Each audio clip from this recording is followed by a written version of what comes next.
You're still struggling with music publishing because you won't sit down and give it the time. Here's almost everything that you need to succeed.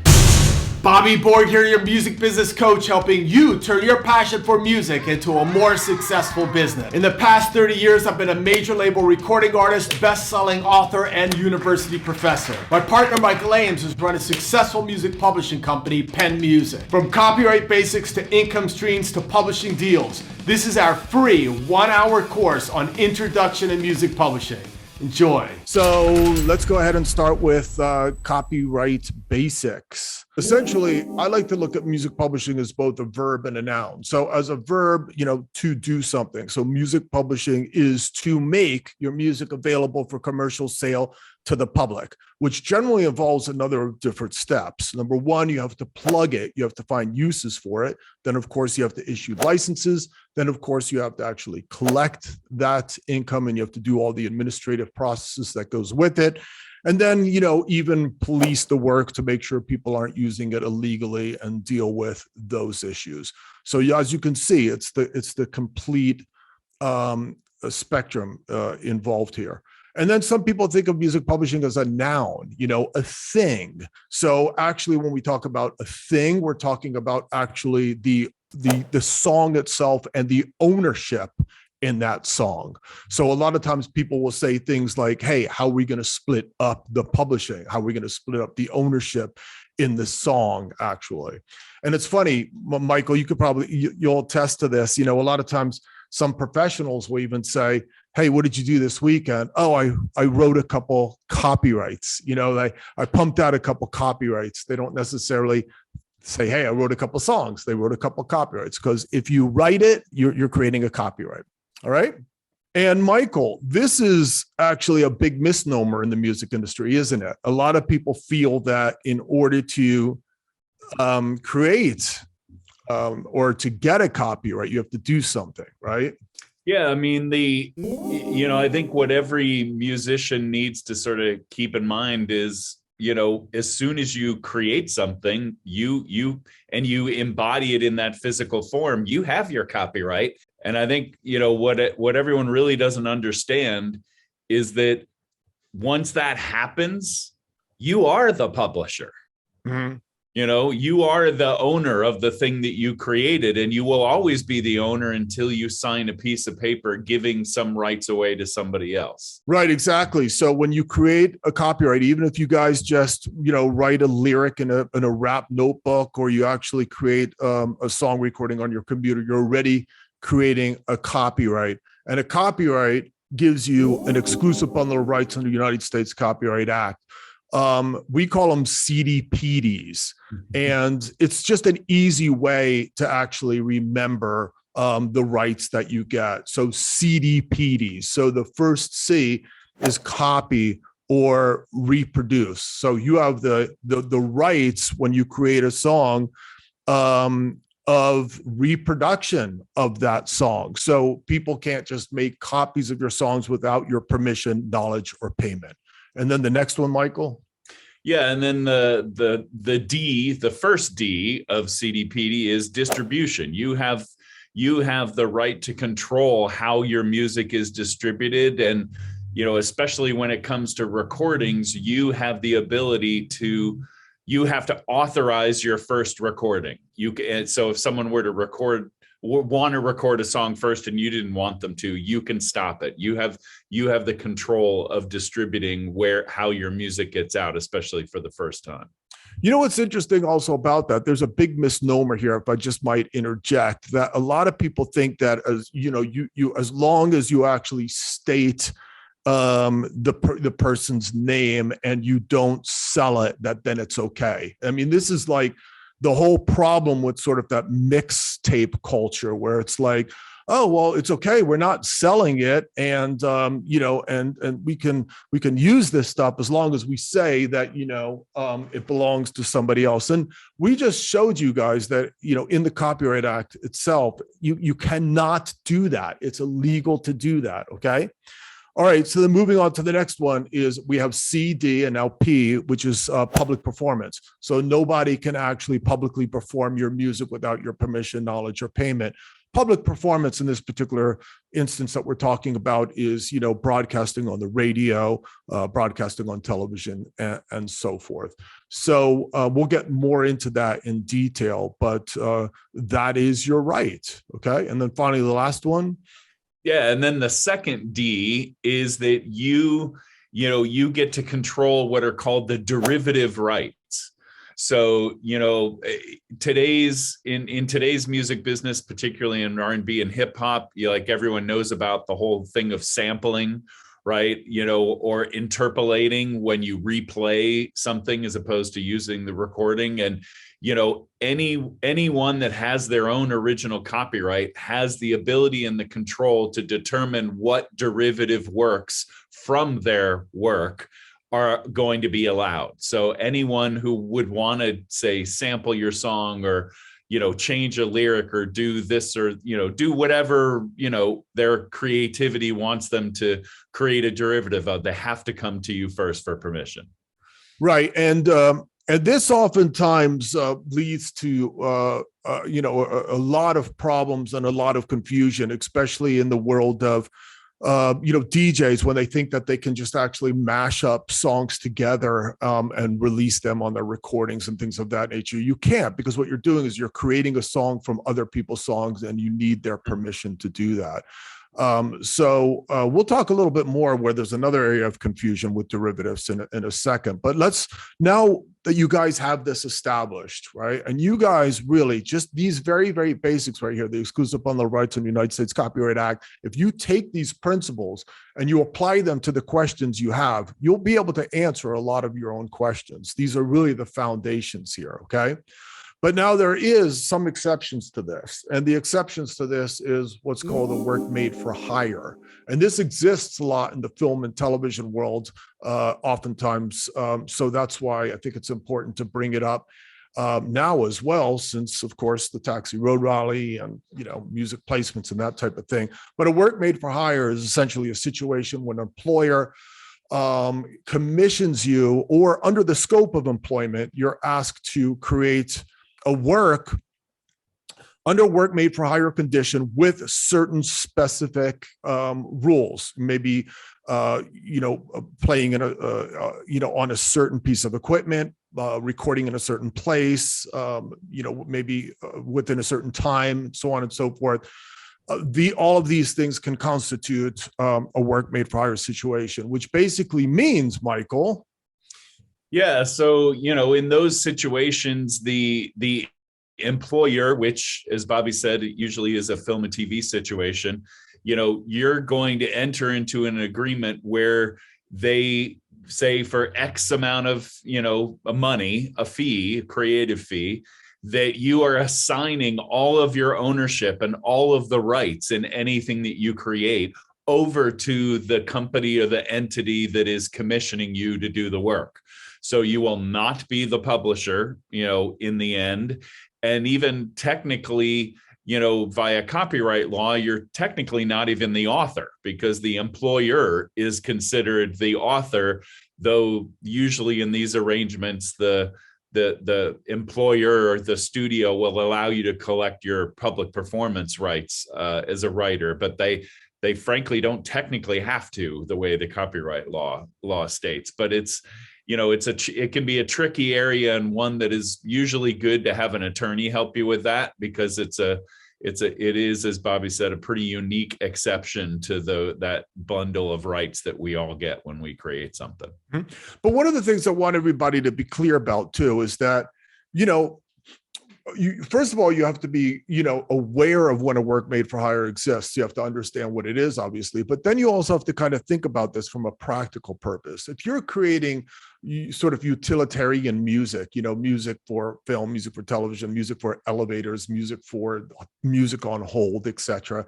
I mean, these aren't like your babies. You know what I'm saying? In other words, this is like music that you're creating for something, and you're going to get a fee for it. It's not like you don't get anything. So it's like, oh my God, work for hire, I give up on my rights, but you're getting something back in return. You're getting the flat fee, the $200 or the $500 or the $5,000 or the $10,000 or the $50,000, whatever the case is, depending on who you're working with and what the job is, right?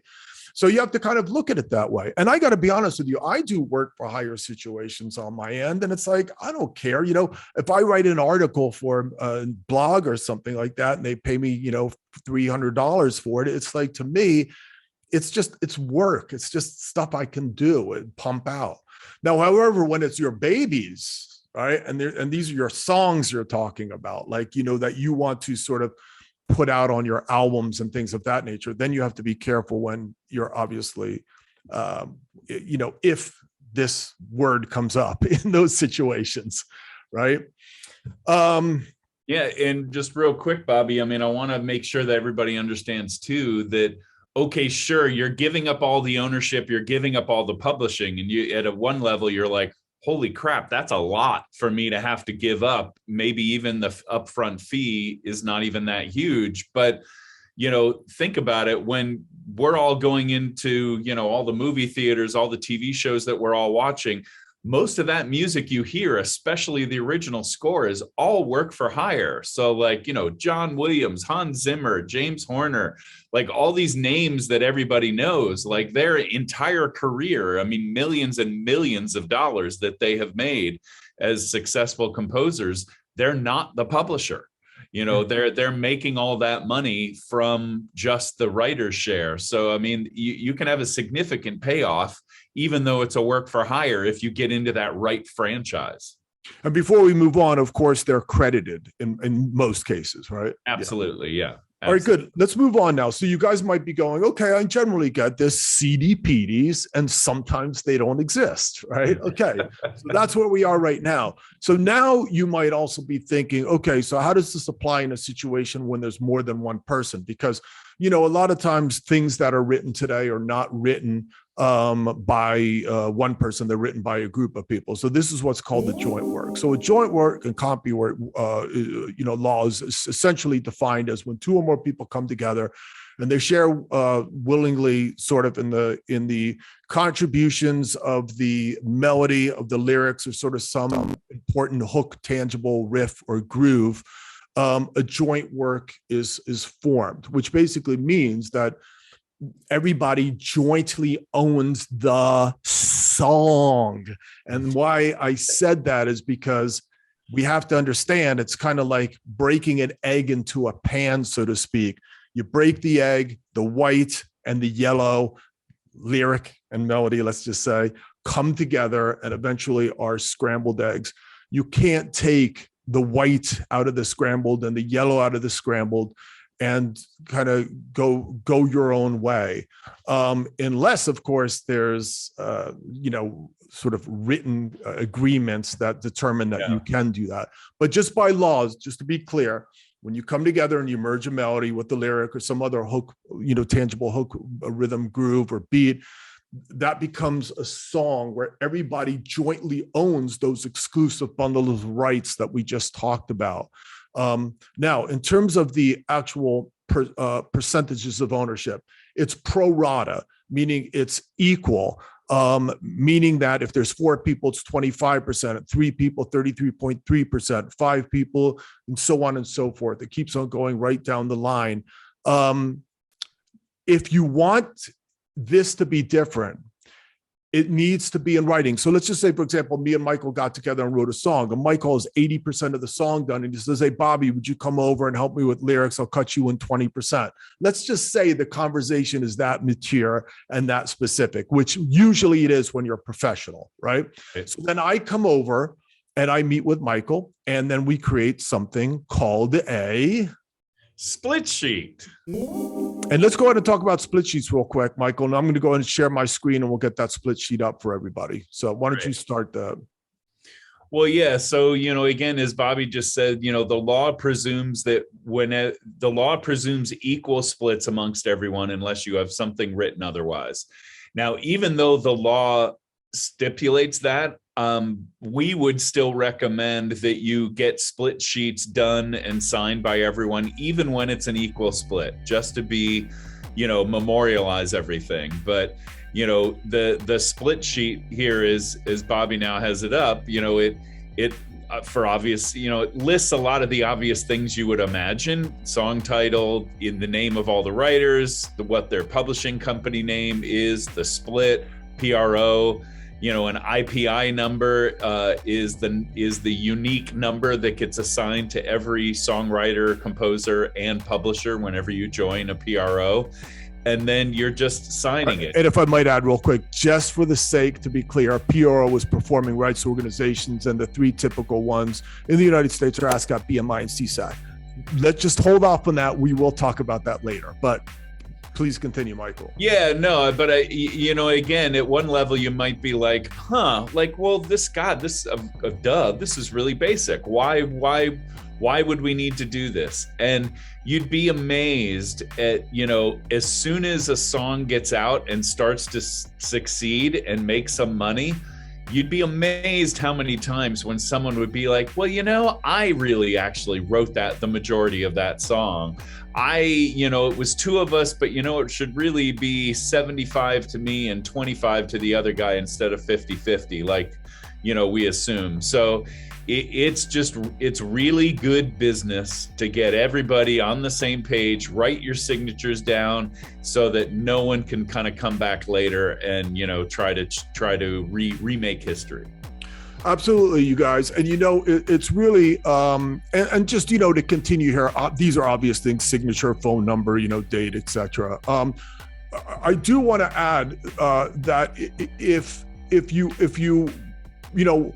if you have any specific intentions among the writers of what you might do with the song, you might actually talk about what the first use is intended for. So let's just say, for example, I was in a group and we got together with, let's just say, for example, another songwriter, an outside songwriter or a producer.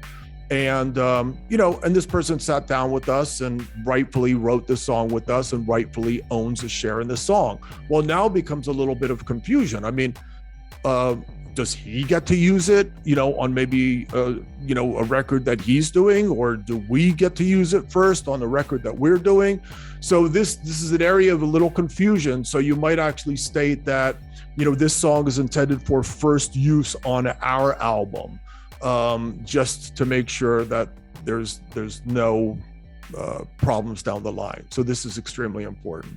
Absolutely. And by the way, there typically is problems down the line. And typically I notice that usually the problems down the line exist for people that really just don't understand all of this. And really, so a lot of times it comes out of sort of naivety and what people believe, they can do. So you guys definitely want to make sure to have split sheets in place, and then, put them somewhere where you can dig them out down the line if you have to.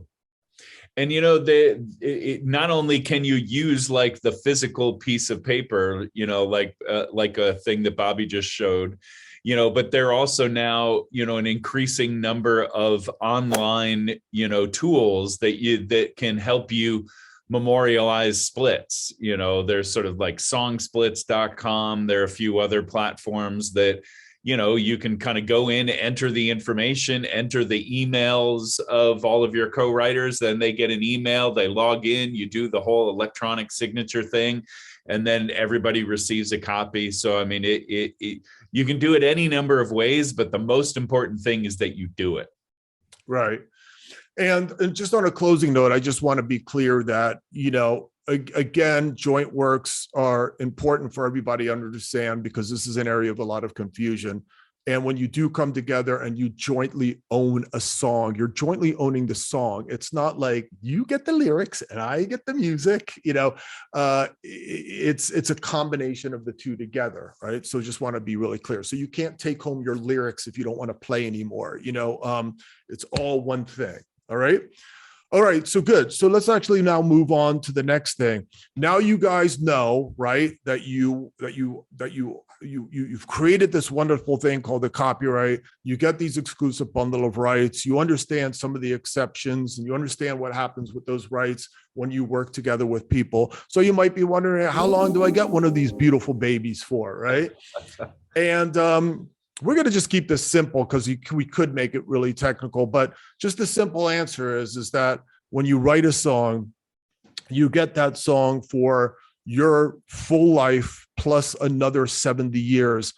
When you're writing with a partner, it's going to be, your life plus 70 years after the last living author. So not to get morbid or anything, but like when your writing partner dies, then the clock starts, right? Pretty much is the way it works. Let's see. Anything else we want to say there? Michael, do you want to add anything to that, or just keep it simple? Yeah, I mean, I'd say, I think I only would point out is that, to be aware that not every country of the world has that same copyright term of protection. However, the majority do. Mm-hmm. So, I think even though most of the things we're presenting today are based on US copyright law, just know that every other country has their own copyright law, but for the most part, the great majority of modern society are all operating under the same rules of engagement. Terms. Yeah, there's some. I think maybe one country that's 100 years, and some that have 50 years, but most of them have 70 years. All right, now just real quick, I think it's also really kind of important just to take 2 seconds here, to also remind everybody. Like I said, we kept the laws really simple here. It's like, as of now, if you were to write a song, basically you get a copyright for this long, right? But that also comes up to, we can start thinking about this. We would say, well, what happened back in, 1908? What happened, in 1928, and so on and so forth. And these laws or the duration has been sort of growing. And like I said, we don't want to get too complicated about this, but let's just think back to the very beginning when copyright law started. And what I want to point out to you guys is that copyright gives us all a limited duration monopoly. In other words, it gives us an opportunity for a limited period of time. And that limited period of time is pretty long. I mean, your full life is 70 years, right? But it gives us the opportunity to make money from our music. And it gives us a purpose to be able to create art and benefit from it. Otherwise, we wouldn't be able to flourish. And who in their right mind, unless you were rich, would sit around writing music all day that everybody else was just going to use for free, right? So when we do this presentation today, we want you guys to be really aware that copyright law is really, oftentimes thought of by young people as evil. It's like the man that tries to hold you back from using things and being creative and artistic. But on the other hand, the way you could look at it is it's actually the man making sure that you have a purpose for creating art and that you're going to get paid for it, and that you could have a career doing it. So it works both ways. It's like copyright works maybe against you in some instances, but it also works for you in some instances. So we need to respect copyright law. What you want others to do to you, you have to do to others. Yep, absolutely. All right. So now, given all of this, right? All of this, how do we protect this valuable baby that we have, right? Of a copyright. How do we protect that? So generally speaking, let's talk a little bit about copyright registration. And what we're going to talk to you about real quick is we're going to talk about when you should register your copyright, the benefits that you get from registering your copyright. So we'll keep it very, very simple. So real quick, I'll just talk about when, and then Michael will talk about the benefits of what you get from registering your copyright. So essentially, when you should do it, I mean, really, this is kind of a difficult question, because the truth is, as soon as you write a song, you could actually register it if you really wanted to. But that might not be practical because there's obviously fees for registering your songs, some more expensive than others. Definitely when you register online, it's cheaper. Definitely when you register as a group of unpublished works, it's a little bit cheaper, right? But the point being is it costs money. And when you're young and just starting out and all you're eating is top ramen, every little bit of money helps. So do you need to record a song? Listen, there's songs that I wrote that I wouldn't even rip off, myself when I first started, I would probably say a good rule of thumb is that when you're getting ready to publish a work, when it's truly legitimately going to be out there, you're putting out your record, something's going to be in a film or television show, that would be, I think, a good time to just go ahead, bite the bullet, so to speak, and register your copyrights. And when you do that, there are certain benefits that you're going to get in addition to the CDPDs. That's what I want to be clear here, you guys. You already have a copyright. Now you're registering your copyright, and you're going to get these 3 major benefits. Michael, do you want to touch on that? Yeah, absolutely. So as Bobby said, the copyright exists as soon as you put something into tangible form. But the reason you go through the extra step of registering your copyright with the Copyright Office in Washington, D.C. is you get 3 main benefits from doing so. Number one, there's the rebutable presumption of ownership, right? So it's officially declaring to the public, this is my work, and, I am the owner of the work, or if there's more than one, owner, we are the owners, joint authors of this work. And it not only is sort of a public legal claim, but it also, say down the line, if you wanted to sell your songs, down the line, part of what happens in that process is there's a search in the Copyright Office to see if you properly registered them, because that, is an important element to the buyer to know that things are legally protected by having been registered properly. And the second thing that you get is the right to be able to go in and sue someone if they steal your song, or what's called infringing your song. Because the copyright law exists at a federal level, when you want to file a copyright infringement suit, you have to go into federal court to do that. And the federal courts won't allow you in to sue until you've actually registered your copyright in the Copyright Office. And even more so, something that changed in the last couple of years is that you used to be able to submit it. Say, like Bobby and I wrote a song today, we could maybe submit it today, let's say we wrote it a month ago. We could submit it today and file a suit tomorrow, just because we've sent the application in. But now there's the decisions have changed where you have to wait until you actually get the form back from the Copyright Office, which can take 6 months to a year.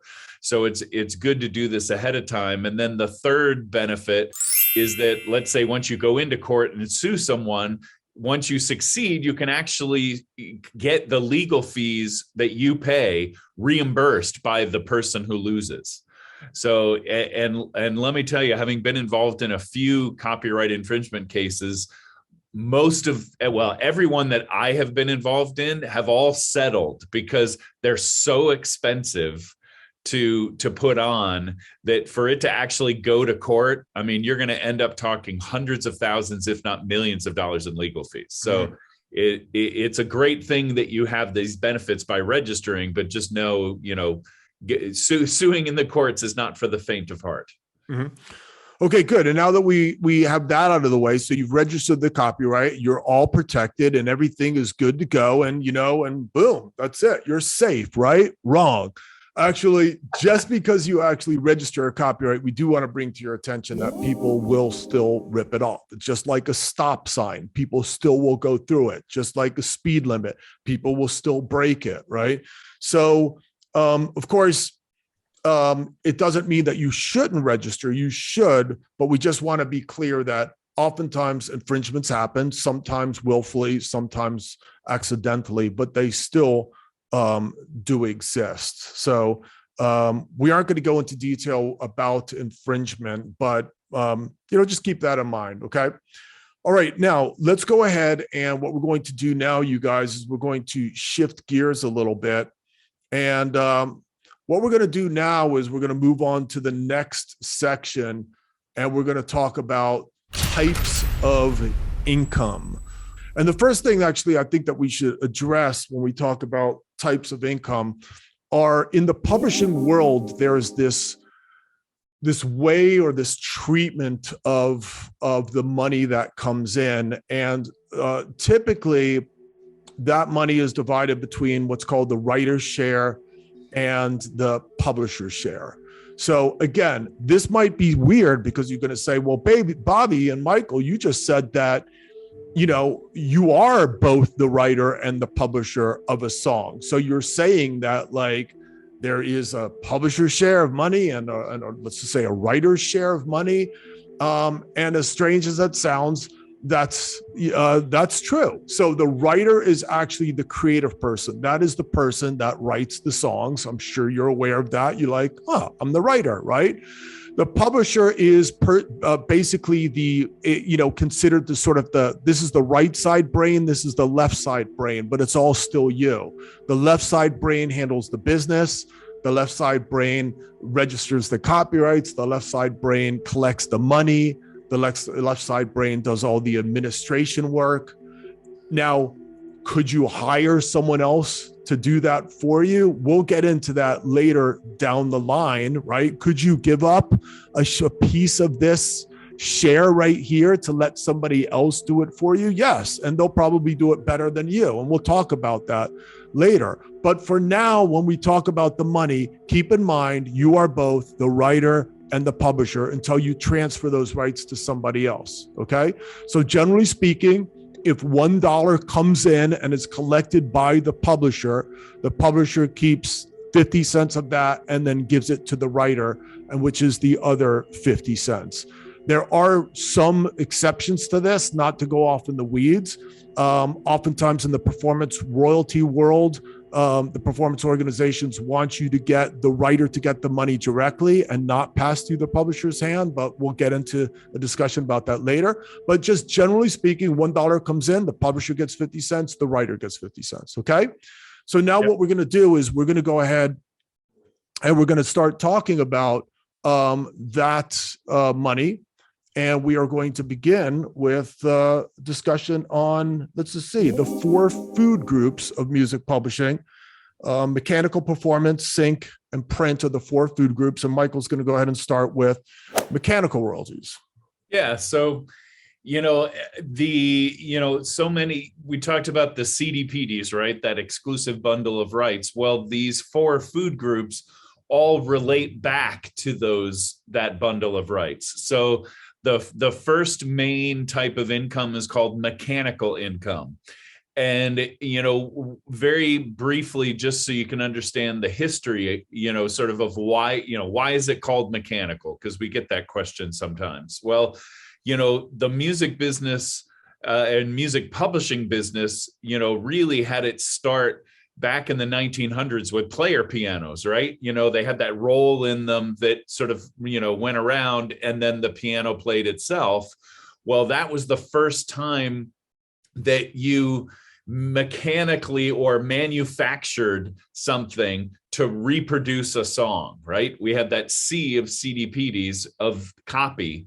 Well, every time you have some mechanical process through which you reproduce or copy a song, you owe a royalty. So, when we had, obviously from piano rolls up to like 78s to cassettes to CDs, and, we'll talk separately in a bit about the streaming world that we're all in now. But, let's just look at CDs because we still have a lot of CDs today. Every time a CD is replicated or manufactured, you owe a royalty. And that royalty set by copyright law here in the US is still 9.1 cents for a song that is 5 minutes or less. If a song is more than 5 minutes, there's a different formula, and obviously the rate goes up. But it's, think of 9.1 cents. And then as Bobby just showed with that pie graphic of writer's share, publisher's share, of that 9.1 cents, half of it is publisher's share, half of it is writer's share. And if those shares were owned by different parties, then you split everything accordingly. but that's really the thing to understand when it comes to mechanicals. Do you want to add anything else, Bobby, before you move on to the next one? Yeah, just so Michael did point this out, but mechanical royalties sort of apply to two different worlds differently.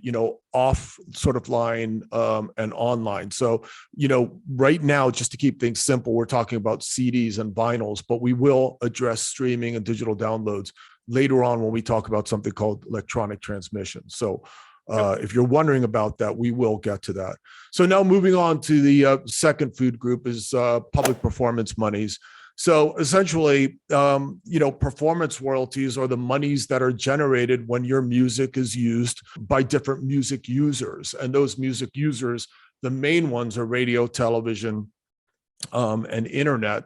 But I mean, really, there's just so many general licenses too. I mean, when you hear music on the phone, when you're at a shopping mall, and you hear music when you're in a hotel and you hear music, these are all opportunities for performance royalties to come in. Now, keep in mind, again, that is public performance. So, they're not knocking on people's door going, hey, I hear you playing that record, you have to pay us.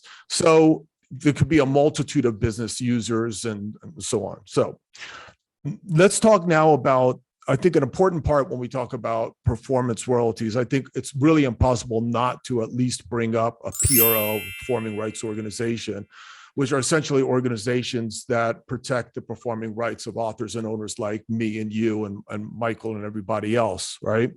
And generally speaking, there's a lot of confusion about, performing rights organizations. I want to be clear again, so I'm going to repeat. They are organizations that protect the performing rights of authors and owners like me and you.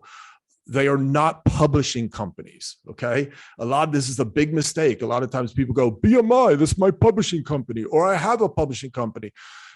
We understand the confusion and why you think that, and we'll explain it later because we don't want to get into the weeds right now on that. So, but it is not a publishing company, okay? So what do they do? So let's go ahead and go to that graphic and show you what they do.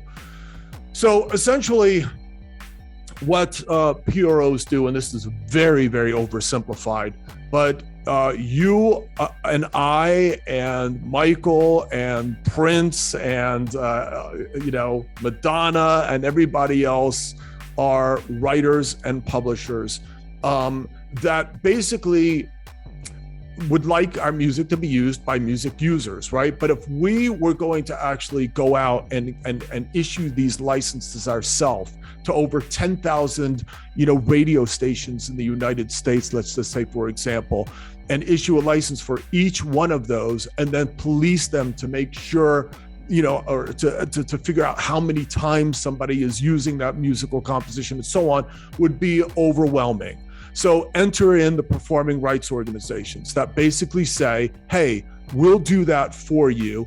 We will actually go ahead and affiliate or, become a member with us. That basically is the same. Prince, Madonna, everybody becomes a member of performing rights organization like ASCAP, let's just say, for example. ASCAP then issues a blanket license on a behalf of everybody, right? And says, hey, song user, you can actually use anything in our catalog for a blanket licensing fee. Now, it depends on what organization you're talking about. Those blanket licenses and fees are going to be different if you're just a small business as opposed to this big television network, right? So, but generally speaking, that money gets collected by the PROs and put in what's called a pool, essentially, right? They take all the blanket licensing fees and puts them into a pool. And then through a number of very sophisticated monitoring processes, they try to figure out, okay, of this pool of money, how much goes to Bobby Borg and how much goes to Prince and Madonna, okay? Now, again, this is very sophisticated, but generally speaking, if Bobby Borg isn't played enough to be picked up, I potentially could get plays and not get paid for it because it's not getting noticed, right?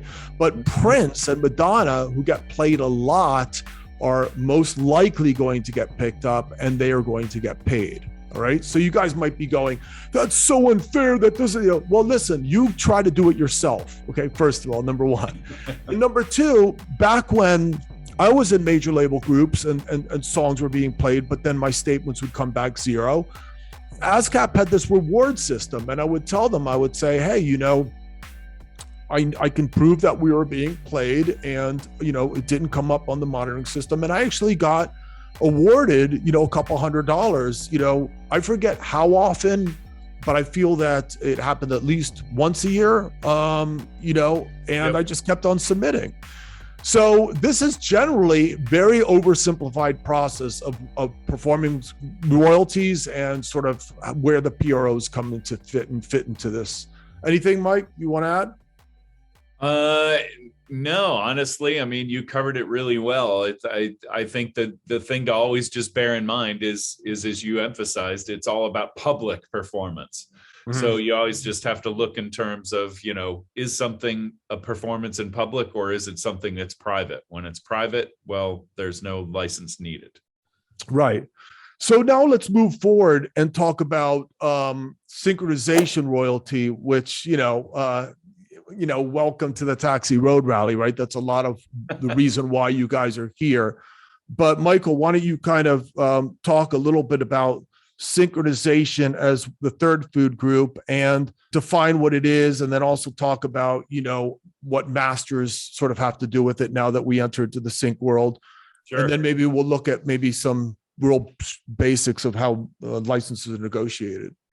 Yeah, absolutely. I mean, synchronization is honestly, it's my favorite income type, not only because it just the whole marriage of visuals with music is just a personal love of mine, and why I even came to LA originally was to be a film composer and then fell into the publishing side. But let's, just quickly address the definition, which I think is, obvious, but the right, of synchronization, well, it allows you to control when and how your music is synchronized with a visual image. They need your permission. You are in control of that. If you don't want it to happen, it can't happen. The thing that happens a lot that, Bobby just mentioned, masters, that, when you're synchronizing something with a visual, well, you're synchronizing a recording. So what you need to bear in mind is that there is the underlying copyright in the composition, which that's what we've been focusing on and talking about up to now with the exclusive bundle of rights and all of that. But there is also a separate copyright that exists under copyright law for the sound recording. And then, of course, the sound recording embodies the composition, and then you're licensing that out to these sort of places. So 2 sets of permissions are required when something is being synchronized. But of course, when you're the band and the artist that has recorded, your own recording, you're not only the writer and the publisher, but you're also the master owner. So you'll hear the terms of like, oh, I need to license something one stop, or all in is another term you might sort of hear with these things. And that's when they're talking about, hey, we want to get those rights bundled together, the master right bundled with the publishing and songwriter rights, and do it in one fee. Bobby and I tend to like to, sort of talk about this particular sync world as the wild, wild west, because you really can charge whatever you want. And in most situations, there's a generally accepted range that one would get paid, whether it be a TV show, kind of, if we're just going to look at TV shows, films, and say commercials, TV is going to have the lower set of range of fees. Film is going to probably generally be the next, higher set of fees. And then, commercials and trailers are typically the holy grail that we're all, trying to go after. But there are a bunch of different factors that go into how you're going to want to charge something and what you could charge. Well, here, Bobby, why don't we go back and forth on this? Like, what to you would be one of the first things that, you know, you would want to know before your song got used? Yeah, let's do it. Let's do it kind of like by example. Let's just say, I think it's always useful. So let's just say, I don't know if you guys will make me going back a little bit in history here, but like you think of the Shrek movie. You guys know Shrek, that character, that sort of monster kind of character.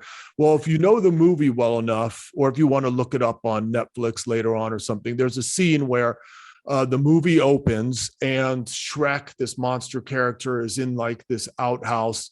And you know, and he's looking at himself in the movie, and he's in the mirror, rather, thinking how beautiful he is. And the song by a band called Smash Mouth comes on, you know, hey there, you're a rock star, da da da da, you know, whatever.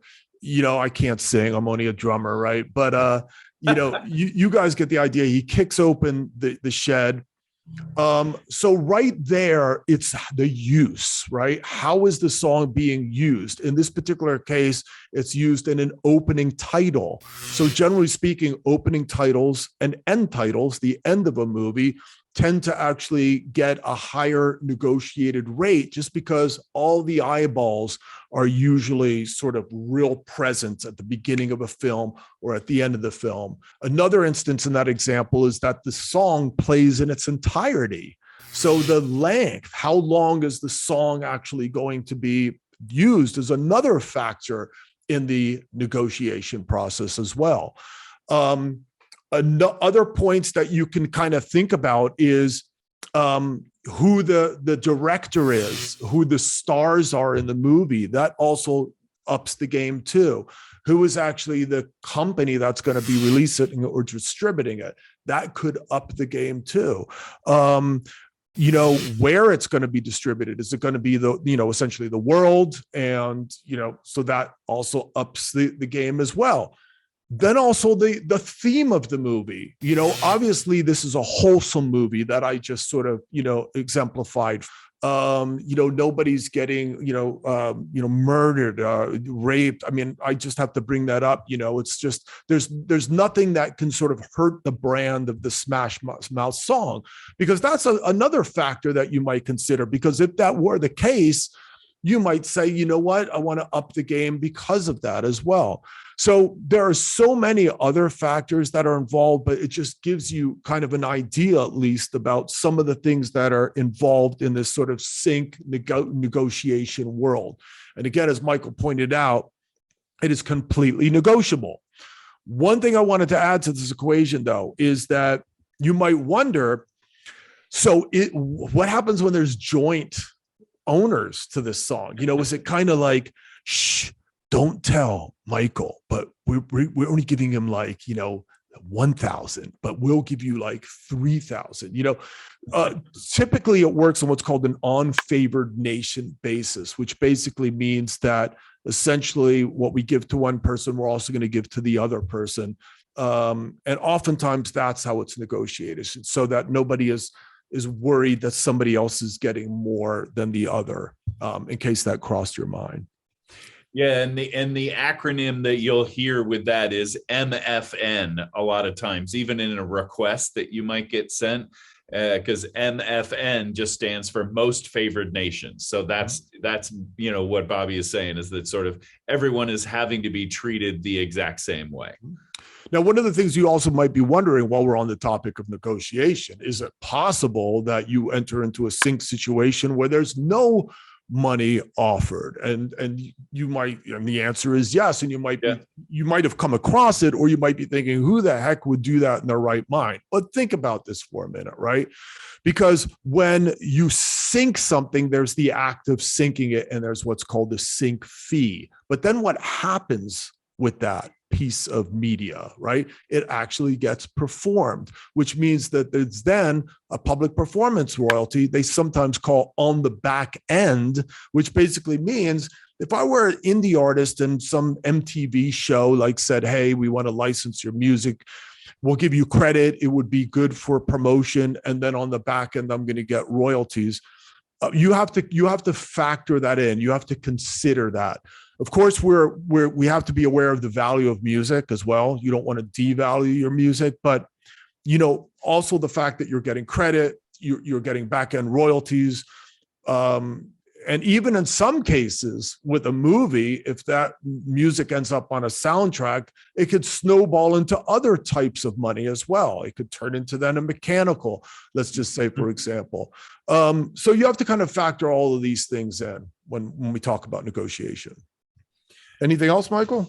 No, you covered it really well. So I'd say we're now moving on to the fourth and last food group of print. Yeah, I want, let Michael talk a little bit about the history of that. But first, I just want to define print royalty as really, when there is some sort of lyric reprint, typically speaking, of your work. So, for example, lyrics in sort of like a musical book, like sheet music, let's just say, is the most common. Those single sheet musics that you might see, or sometimes they're 2 or 3 pages, but you go over to grandma's house for Thanksgiving and she opens up the piano bench and pulls out Star Spangled, and plays it. You get the idea. Then there's what's called folios. I know it's a weird word, but essentially folios are just music books, and there's different kinds of them. There's matching folios that exactly match your record. There's mixed folios that match a number of different artists, like the greatest guitar hits of the 80s or something like that. And then there's just folios where it can be a mixture of your own music. And essentially each one of them pays you essentially a royalty. It's a little bit of a different system than the other types of money that we've been discussing. But essentially, you would be licensed to, a printer. The printer would manufacture stuff, pay a royalty, and then the writer would then get a piece of that. We're not going to get all into that detail because print represents such a small percentage of the publishing world today. But we do want to kind of tell you a little bit about a time when print was king. Yeah. I mean, I talked earlier when we were addressing mechanicals about, how the mechanical royalty started with that piano roll, back in the 1900s. Well, very similarly, literally the music publishing business we're all in today started with print. You may have heard the, term back in the day of Tin Pan Alley, which was a literal physical street in New York City, and there is this very famous building called the Brill Building, and it had music publishers in it, and men and women would go to the building, and their job literally were hired to write songs all day.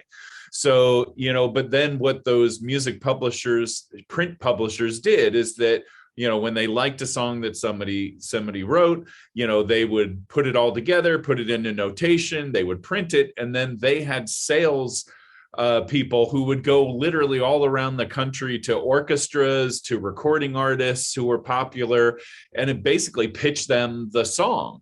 And then, of course, any band leader or orchestra like a Count Basie or whomever, or other artists, when they made a song popular, like Bobby's example, our grandparents would all like, oh my God, I love that song. I got to go get it. You go down to your store, you buy that single sheet thing. And, that's what started the music publishing business. But as technology has increased, and then we had all the recording devices, that we talked about leading up to CDs, and we're about to get into the electronic transmissions part of things. But, print over time has, as Bobby said, declined and been a smaller and smaller part of the overall income pie for publishing. However,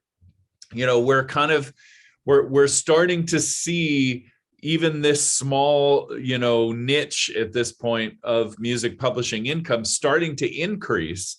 Because of the digital technology, there's more and more companies that are monetizing lyrics. We're going to streaming services now. It's really only been within the last 6 months to a year that when you're listening to a song, you'd even be able to have the lyrics, move along as you listen to the song. In Apple or Spotify or any of these things, you can kind of listen to the lyrics. There's lyric videos on YouTube.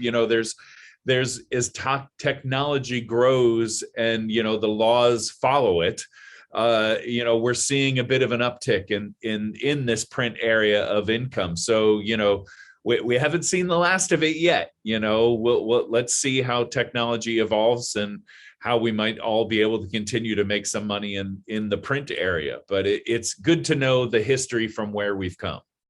So stay tuned, right? Let's move on now. So you guys got the 4 food groups down, right? Mechanical, performance, sync, and print. So now let's talk about what's called electronic transmissions, which are basically when you take those 4 food groups and you pretty much throw them into the digital world. So let me go ahead and share a graphic with you, which I think will clear up a lot of stuff for you guys. So let's go ahead and get this graphic up. So again, the 4 food groups, when they are in a digital setting, let's go ahead and take a look at this. So you have basically interactive audio streaming, right? That's pretty much the one basic one that we are most familiar with. You know, when you hear a song on Spotify, when you hear, you know, Apple Music, you know, Tidal, etc. You know, and you might be wondering, like, what kind of royalty is being sort of generated there as a sort of as the owner of a copyright, as a music copyright? What's exactly happening there?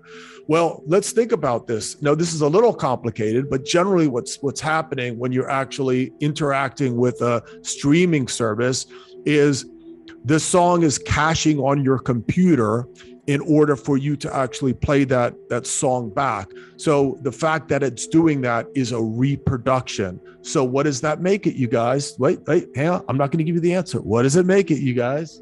Reproduction, copy, CD, PD, a mechanical, right? How about when we talk about permanent digital downloads on iTunes, which is something that we used to do a lot. We don't do as much anymore. But again, that is a mechanical because there's a copy being made. So Michael, right. Performance. Yeah. So, you know, the thing that I think is relevant to point out and why we separate out electronic transmissions is when you get into this sort of digital world is when the lines blur between those 4 different kinds of food groups. So, you know, looking at, you know, the chart here under performance, you know, you'll notice that interactive audio streaming is also a performance, where Bobby had just mentioned, you know, that it is also a mechanical. And that's because, you know, when you're on Spotify or Apple Music or Tidal, as we've listed our 3 main examples, you know, there is both the mechanical part of the stream, but there's also a performance part of the stream that would always be coming back to you through your PRO.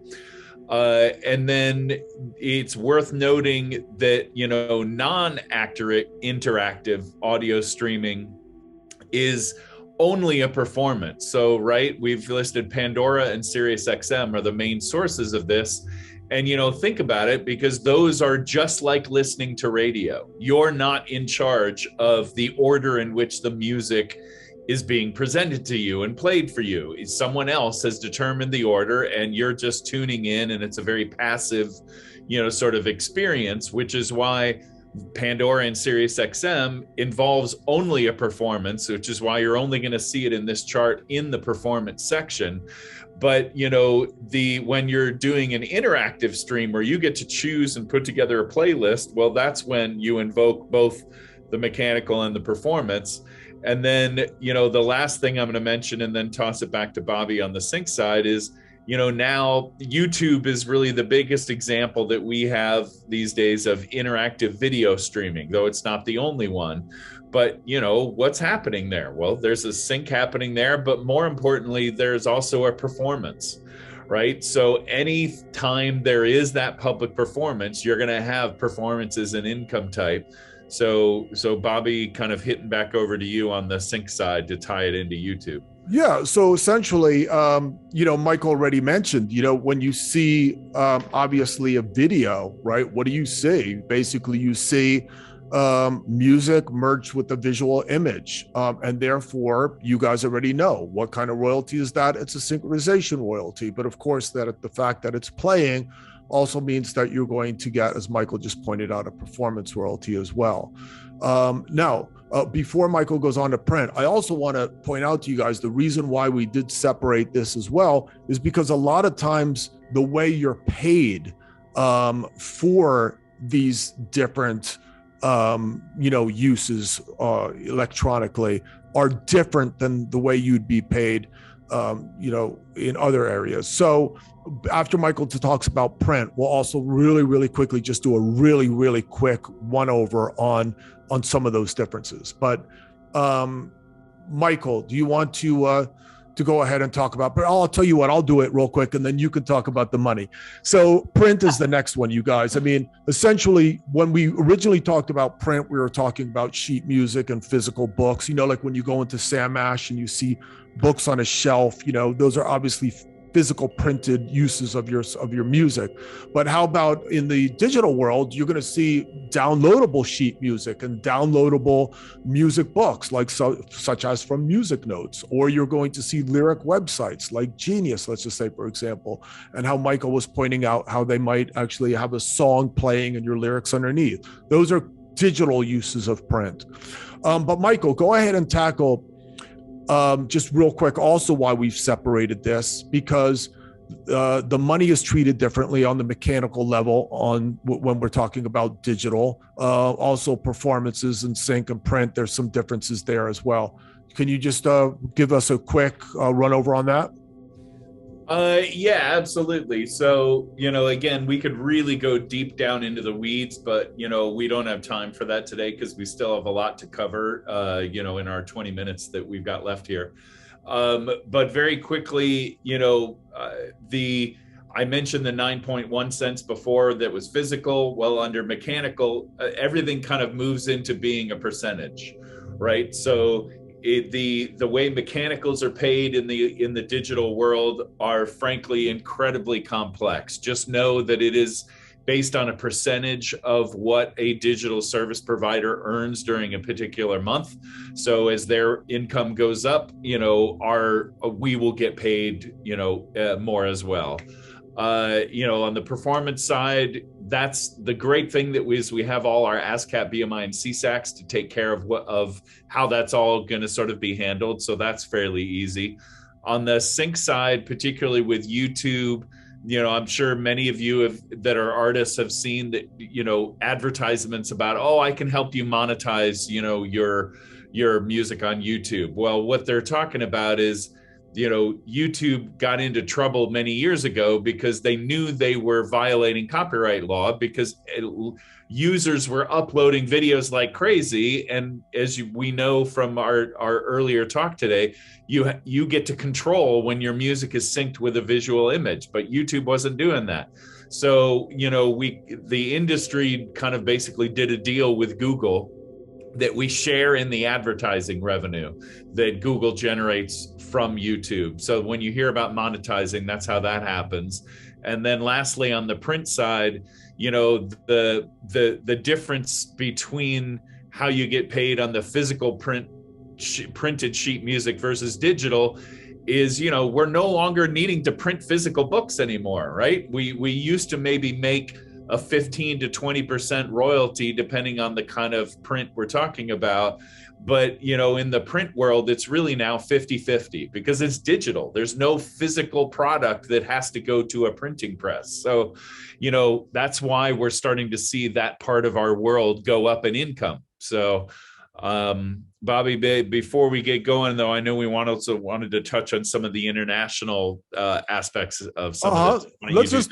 Let's talk about that real quick. We're going to talk about what's called now when you take these 4 food groups and you throw them over, let's just say overseas. Now we're talking about foreign sub-publishing. So again, it's still the same for food groups. So what we do is we want to kind of explain this, just kind of we could go deep in the weeds on this as well, but we'll just keep it simple. So let's go ahead and actually get up a different chart real quick and just show you pretty much how this works. So generally speaking, again, because of the way the publishing world works and the way the music industry works, in other territories, things happen obviously a little different than they happen in the United States. So just speaking very, very basically, right? If you are the owner of songs and your music is getting used in a foreign territory, you need people to help you collect that money, because it's not going to happen the same way that it happens here. And it's a little bit more confusing than it would be here in the US. So generally speaking, what people do is they get representatives called sub-publishers, publishers in other territories that will represent and help you. In some cases, you'll have a music publisher here in the United States that has representatives in foreign territories. So you sign with them and they got all of it covered, right? But generally speaking, if you're acting like an independent, you got to figure out who the heck is going to collect my money overseas, right? So there are some organizations that can do that for Indian DIY artists. And that makes things a little bit useful. We'll talk about that maybe a little bit later. But the concept of a sub-publisher generally works like this. So let's just look at this chart right here. So you have, number one, foreign song users pay out money to foreign collection societies. So the users or that are using your music, they are required to pay out certain monies, obviously, to what's called foreign or mandatory collection societies in foreign territories. So essentially that money gets paid out to these foreign collection societies. The societies pay out the monies to registered sub-publishers, right? So for example, if you had a sub-publisher, the sub-publisher would actually register your works with these foreign societies so that when the foreign societies got that money, they would know where to send that money, okay? Then what happens is the sub-publishers pay out the monies to the US publisher, boom, over here. Now, if you are the US publisher, cool, but if you have a representative here, then that publisher would make sure that then the money finally goes to you, okay? Now, there's some crazy things that happen, like what happens if you don't have a sub-publisher, where that's money going? Well, this is what's called black box monies. And just to keep it simple, generally what happens is when they can't figure out what to do with your money, they sort of hold it in escrow in this black box. And eventually, if they can't figure out where to pay it, that money gets prorated to the local sub-publishers of that territory, and other people will end up getting your money. So obviously, you don't want that to happen. You don't want it to fall into the notorious black box. So to keep this section simple, you guys, if you got money, if you got records or music in foreign territories or getting used in foreign territories, you need some sort of representation there. And you know, and what we just talked about was sub-publishers to do that. So that's the simplest sort of explanation of foreign sub-publishing money. Anything else, Michael, that you wanted to add to that? No, the only thing really to add is that, you know, sometimes because we're such a big market in the US, we think, you know, that oh wow, you know, all right, I'm making most of my money here, maybe I'm not going to pay attention to international. But you know what, like international, and for most publishers, you can make more money overseas than you can make in the United States, because typically their mechanical rates are higher overseas, performance rates are many times higher. So it's absolutely an area that you should pay attention to if you know you're getting activity over there, because sometimes you might be surprised. The international money can actually be larger than the domestic. Mm-hmm. And there's, you know, like we said, we could go into depth into this, but really in some cases there's, you know, there's different types of monies that you can earn. And so, you know, we'll save that for another lecture as well. Okay. Let's move on now. We'll get into our next topic, which is going to be, now we're going to transfer over to the topic of publishing companies and deals, right?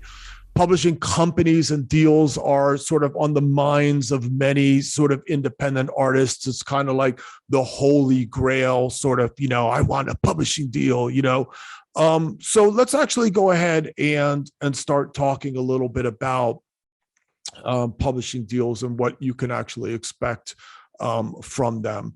So again, keep in mind that you are the publisher until you actually give those rights to someone else. So why the heck would we even consider giving our rights to somebody else and giving up a share of our income? Well, there's a couple reasons, and we'll nail them right real quick. Number one, they are more experienced at plugging songs than you are. They have more connections with doing it in film, television, world, and advertisements and so on and so forth. They can hook you up with, other writers who are already placing songs, which could then bring more value to your songs because now you have other people involved in them. So plugging songs. Number two would be Michael. Yeah, a lot of times, we as publishers, it's in everybody's best interest sometimes that, if the artist makes sense where they need a record label, well, publishers can sometimes really help artists go get signed to a record label. Mm-hmm. Sure, maybe that might even be a record label that's directly affiliated with that publisher. A lot of publishers work with all kinds and sizes of labels and frankly territories. A lot of labels, Adele came out of a British record label and then has sort of gone out everywhere from there. So, a publisher, a good publisher who believes in what you do, will kind of know where to take you and might be very instrumental in you getting that, ever elusive record deal. Mm-hmm. Another thing a publisher would do is give you an advance of doing, of the work that you're going to do and of the income even that you're going to get, based on a calculation of what they think that you may earn. And, the nice thing about it is you're getting that money up front, which oftentimes could be very useful to an artist who might be behind in certain payments, or it could help them to, buy the van that actually they go out on tour with. Who couldn't use an extra, whatever amount of money they give you up front, which could come in handy. Sometimes they might even distribute marketing funds to you. I've kind of seen this happen where once they give you the advance, if maybe you're in a situation where you might need extra, promotion from, let's just say maybe the record company might be dropping the ball, which oftentimes happen. They're not really getting behind the band the way they could. Well, the publisher has an investment in you. So they might say, hey, let's throw you a little bit of extra money as well. To maybe help you with some of these marketing issues. Then, of course, handling administrative duties. Michael, this is probably the biggest thing a publisher does. Yeah, no, we've even just barely scratched the surface today, and we don't have much time left of, administratively, all the places that you have to register your songs. And, we touched upon sub-publishing, a publisher's job is basically to take a world view of your career, not only on the administrative side and make sure that everything gets registered in all of the, societies all around the world and all the places that need to collect your money, but also a world view of just knowing what your music is, where it fits into a particular market, and how they can help you break into different markets. A career can be established in other countries. You don't need to necessarily have to be breaking huge in the US to get into a sustainable career somewhere. So, just all of these things combined, I think, are some of the reasons that you would enter into an agreement with a publisher. And there are a couple of different ways you can do that. So why don't you touch upon, Bobby, the different kinds of deals? Yeah, sure. Of course, nothing is for free. Obviously, publishing companies provide a service for you, but it's going to come at a cost. And that cost is essentially, a portion of ownership rights and the monies that you'll get. So just generally speaking, when you enter into an agreement, there are a couple different types of ways that can happen. An exclusive songwriter agreement, for lack of a better term, is essentially where the writer's share is 50% and the publisher's share is going to be 50%, which basically means they own 100% of the copyright in perpetuity. And when $1 comes in, 50 cents goes to them. And then obviously 50 cents goes to you. And what's called a co-publishing agreement, this is a situation where you not only keep 50% of your writers or 50% of the income, 100% of the writer's share, but you also get 50% of the publisher's share. So in essence, that ends up being 75% of the total song income, and they only get 25%. Now, this doesn't mean that you move a desk into Warner Chappell and you sit side by side by them as you publish your music. It's just they still have the administrative rights to administer 100% of the copyright.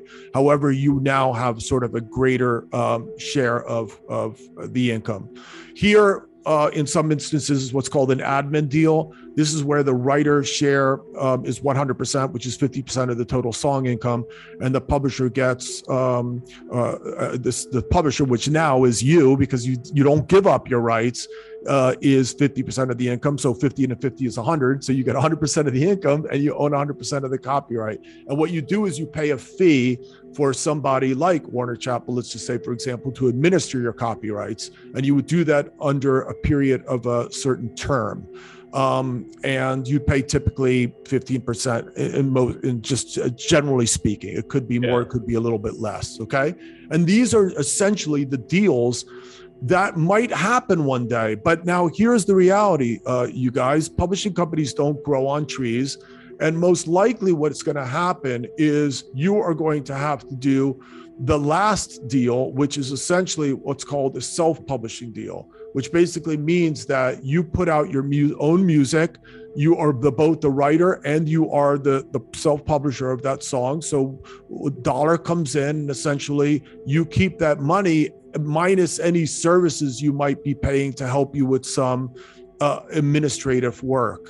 Now, on this note of self-publishing, we can go off into the weeds, but essentially you're going to have to start your own publishing company, which basically means you're going to have to set up your business. You're going to have to do basic things like, affiliating as a publisher, and picking a name with ASCAP, BMI, filing a DBA, a doing business as, registering your copyrights, making sure that you know how to collect your income. But on that note, we want to spend a little bit time on pretty much a very common thing that you guys here at Taxi are going to do. And that is basically entering into sync exploitation deals on your own. And Michael and I wanted to make sure that you guys understood the general types of deals that exist in these kind of one-off, typically single sync exploitation type deals. And Michael's going to do this real quick because we have limited time. So yeah, want to go for it? Yeah. So, when you're your own publisher, and let's say you decided you're not going to want to do the pitching yourself, or maybe even you do, but you still want someone else to help you, you can do some of these, sync reps or sync exploitation deals. But the typical arrangement most days, these days, I would say, is that, as you can see on the right side of the slide here, right? It's going to be a lot of these are non-exclusive situations where maybe you could pitch yourself. Maybe there could be another company to pitch it in addition to who you're doing the deal with, though some of these can be exclusive. So don't necessarily assume that they'll all be non-exclusive, but in a lot of cases these days they are. The next item that comes up is that it might be a retitled work. So, and that means that, in order for the company to agree to pitch things for you, not only do they want to participate in the upfront fee, but they may want to participate in that PRO money. And the way to separate out that income from the income, say, that might just come through your own efforts, is that they will retitle the song, give it a slightly, different title than the original. They will then register themselves typically as the 100% publisher at the PRO. So they're going to get the publisher share, you're going to get the writer's share, but it then is only limited to the uses that they get. And then, the upfront fee we list here, 50% on the master side. Well, a lot of these arrangements are going to be a 50-50, thing. Whatever fee they get, they're going to keep 50, both from the publishing fee and the master fee, and you get 50. Or maybe you could negotiate something less. It's going to vary, but we're trying to just keep it general. And the term of these kinds of deals are usually for 1 or 2 years. And then, you have the option to either continue or terminate it. But because you've retitled the work, any uses they've gotten under that retitle, they can continue to earn money off that for, after they're no longer representing you. For as long as the use they got you is out there earning income, they're going to participate in that income. So it can be a helpful tool for independent artists, but you just got to be smart about it. All right, excellent. So one last thing that we're going to do with you guys real quick is we're just going to talk. You go, okay, now as a self-publisher, how do I go ahead and pitch my music? But, we just want to talk about some of the basics of creative pitching, and we're just going to fly this off. So going down this list, number one, make sure your music is ready to pitch. So, really make sure that you have top quality music and that it stands up to the things that you hear in film and television. Make sure recordings are broadcast quality. Not only do they stand up musically, but they stand up in terms of the recording. Yep. Have different mixes, because a lot of times film and TV people will want to use different mixes of your music. They might want, something with the vocal down. They might want something with no vocal on it at all. So have these mixes available. Clear any samples or interpolations that you might have in your songs, because that's not going to get you very far in the sync world. Have split sheets together, because the people that license your music are going to want to know that you guys have your crap together and there's not going to be any licensing issues. Number 6, have proper metadata listed. So make sure that, within the files of your songs, that you include all the information that is necessary to help you collect income, but also to basically even just be able to get a hold of you, to be honest with you. Yeah. A lot of people oftentimes don't leave their name and even their contact information in the metadata of the files of the song. And then number 7, show that you know your music well.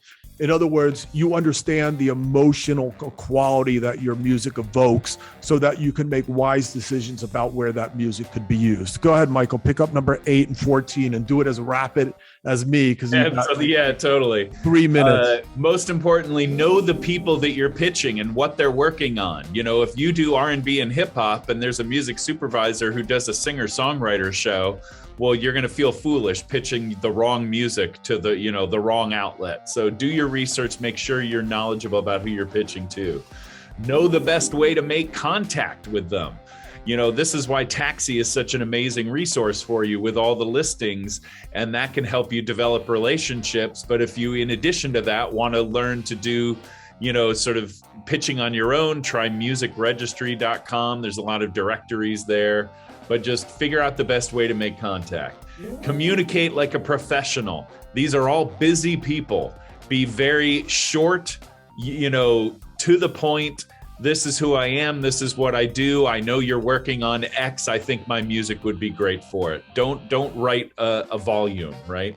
Know how to send your music. No one likes MP3 attachments anymore. Use a pitching platform like, a Disco or a Sync Tank, or, something that is a streaming link, because I can guarantee you MP3 attachments will get deleted. Be prepared to follow up. Everybody's busy. You send things via email, they're not going to catch it all. Follow up every couple of weeks. Don't be obnoxious about it, but just be persistent. I understand the business and know your place in it. You may not know everything, but do your best with all the resources out there to get the information, but don't venture into an area where maybe you don't have enough knowledge, because it's going to be obvious you don't know it. So be aware. And last but not least, it could be helpful as your career advances to have an attorney on your side to review things.